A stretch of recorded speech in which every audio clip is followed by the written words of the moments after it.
आगे हम देखेंगे कि डेंसिटी क्या बताता है। बताया हमने अभी कि मोर डेंसिटी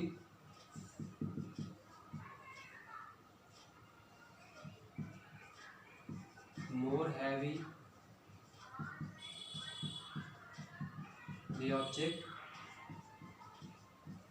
less density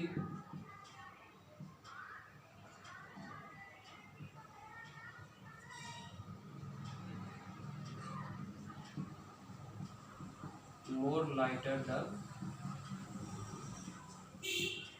object। ठीक है, ये डेंसिटी के बारे में हो जाएगा ये। इसके बाद देखते हैं रिलेटिव डेंसिटी के बारे में।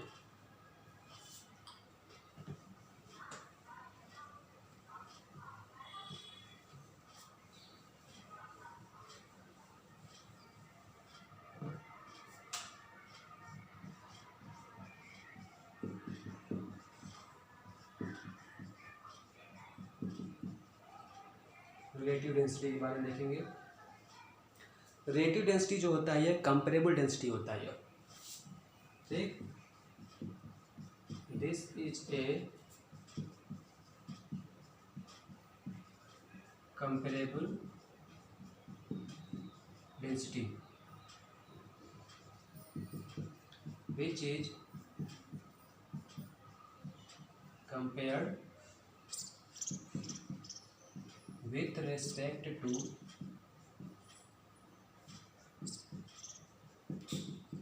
density of water। वाटर के रेस्पेक्ट में जब किसी ऑब्जेक्ट की डेंसिटी हम लोग कैलकुलेट करते हैं तो उस डेंसिटी को हम लोग क्या बोलेंगे, ऑब्जेक्ट की उस डेंसिटी को बोलेंगे relative density of the object. ठीक है, और यहाँ पे आप लोग हमेशा याद रखिएगा कि the density of water is maximum at 4 degrees Celsius and this is 1 ग्राम पर सेंटीमीटर क्यूब। इसको याद रखिएगा कि वाटर की डेंसिटी 4 डिग्री सेल्सियस पे मैक्सिमम होती है। इसके बाद आप टेम्परेचर चाहे बढ़ाएं चाहे घटाएं, इसकी डेंसिटी डिक्रीज करती है। ठीक है ना, इसीलिए कहते हैं लोग कि आइस का जो आइस है वाटर का फॉर्मेट है, उसकी वॉल्यूम वाटर की अपेक्षा ज़्यादा होती है। क्यों?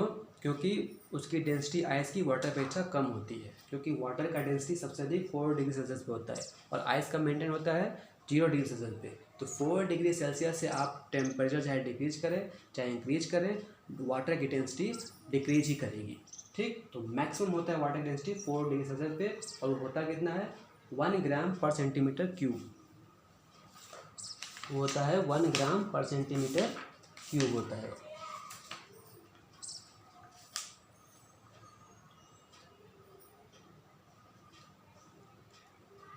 ठीक है ना, तो ये वाटर की डेंसिटी होती है। तो किसी भी ऑब्जेक्ट की डेंसिटी अगर वाटर की डेंसिटी के रेस्पेक्ट में कैलकुलेट किया जा रहा है तो वहाँ पे हम उस ऑब्जेक्ट की सिंपल डेंसिटी नहीं बोलेंगे बल्कि relative density of the object बोलेंगे। तो रिलेटिव डेंसिटी ऑफ ऑब्जेक्ट ये क्या होगा,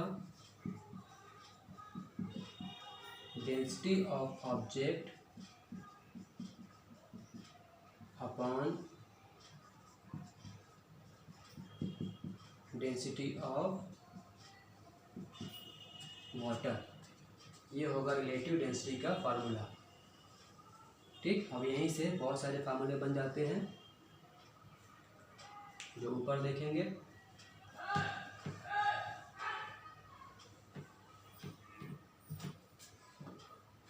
तो relative density of object, density of object upon density of water. ठीक है, अब यहाँ देखेंगे तो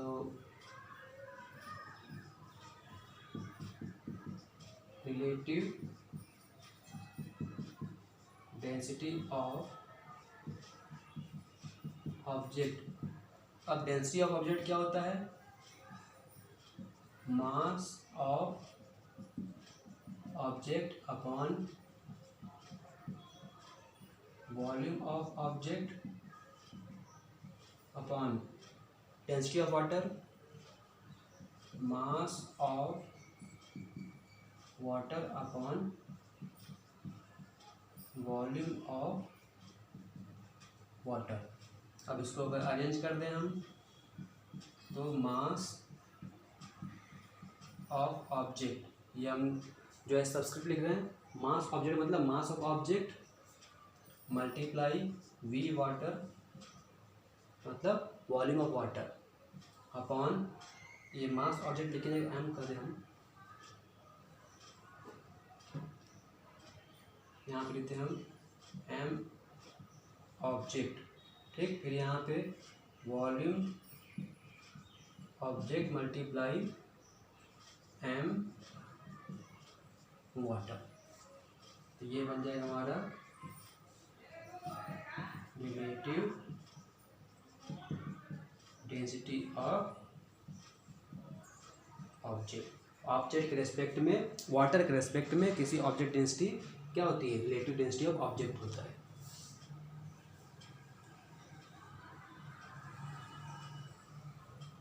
ठीक है, तो अगर हम यहाँ देखें तो अगर वाटर का ऑब्जेक्ट की वॉल्यूम सेम रखें तो रिलेटिव डेंसिटी वाटर किस पे डिपेंड कर जाएगी, मास of object mass of water depend करेगी। इसका मतलब अगर वाटर का मास ज़्यादा होगा ऑब्जेक्ट के मास से तो ऑब्जेक्ट का मास क्या होगा, डूब जाएगा वाटर के अंदर, या आगे पढ़ेंगे आप, ठीक। तो रिलेटिव डेंसिटी ऑब्जेक्ट पढ़ने से ये फ़ायदा होगा कि जब फ्लूइड में कोई या आर्किमिडीज प्रिंसिपल जब लगाएंगे फ्लूइड में, ठीक है, तो उसमें ये हेल्प करेगा आपका ये, तो इसको बोलेंगे रिलेटिव डेंसिटी। अब एक चीज़ यहाँ पर देखिए कि रिलेटिव डेंसिटी क्या है, एक कंपेरेबल क्वांटिटी है, कंपेरिजन क्वांटिटी है, यानी रेशियो क्वांटिटी है ये। रिलेटिव डेंसिटी क्या है, एक रेशियो क्वांटिटी आ रही है, ये भी डेंसिटी ये भी डेंसिटी, दोनों डेंसिटी कट गया, इसीलिए रिलेटिव डेंसिटी का कोई भी यूनिट नहीं होता है। क्यों, क्योंकि एक रेशियो क्वांटिटी है ये। तो relative density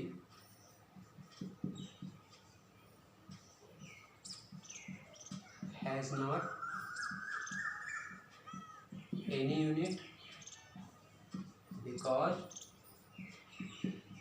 it is a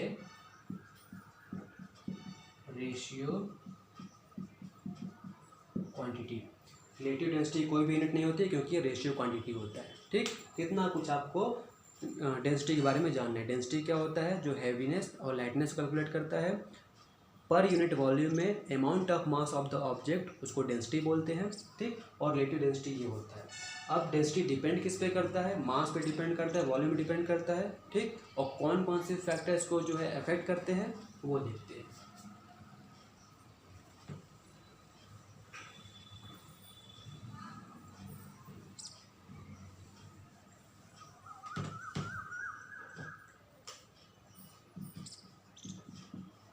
factor affecting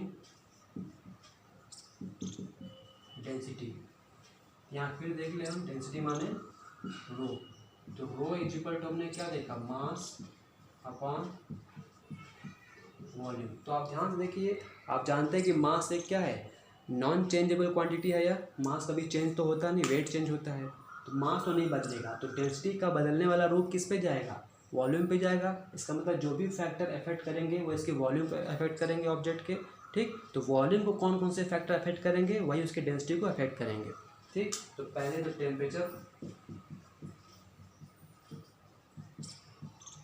ठीक। जब टेम्परेचर बढ़ाएंगे तो वॉल्यूम डिक्रीज करेगा, इंक्रीज करेगा। वाटर को छोड़ के बाकी जो चीज़ें होंगी, जब टेम्परेचर इंक्रीज करेंगे तो वॉल्यूम भी क्या होगा, इंक्रीज करेगा, क्योंकि वॉल्यूम बताता है क्या है, space occupied by the object. तो जब टेम्परेचर इंक्रीज करेंगे तो ऑब्जेक्ट क्या, उसके पार्टिकल का फैलाव होता है, केमिस्ट्री में देखा आपने, और जब पार्टिकल फैलेगा तो स्पेस ज़्यादा ऑक्यूपाई करेगा।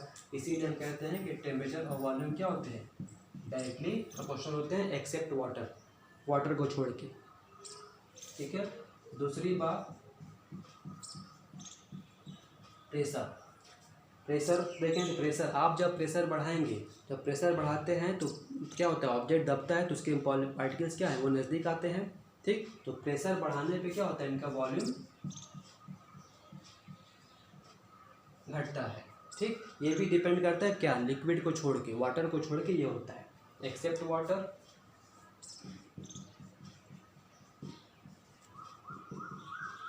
क्योंकि वाटर का हमने बताया कि 4 डिग्री सेल्सियस के बाद आप टेम्परेचर इंक्रीज या डिक्रीज करें, प्रेशर इंक्रीज डिक्रीज करें, उनका डेंसिटी हमेशा घटता ही है। इसीलिए वाटर को छोड़ के ये रिलेशन हो जाएगा। ठीक है, उसके बाद अमाउंट ऑफ सब्सटेंस वो डिपेंड करता है, वो भी डेंसिटी को घटाता बढ़ाता है।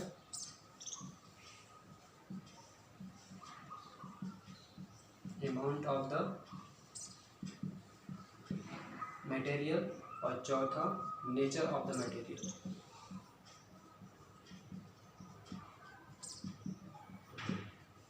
मटेरियल का नेचर कैसा है? मटेरियल का सॉलिड है तो उसकी डेंसिटी में कुछ परिवर्तन होगा, मटेरियल लिक्विड है वाटर को छोड़कर तो उसकी डेंसिटी कुछ होगी, मटेरियल गैस है तो उसकी डेंसिटी कुछ होगी। तो वो नेचर पे डिपेंड करता है कि मटेरियल किससे बना है। ठीक, तो ये 4 फैक्टर हैं जो डेंसिटी को इफेक्ट करते हैं। ठीक, इसको ध्यान रखिएगा।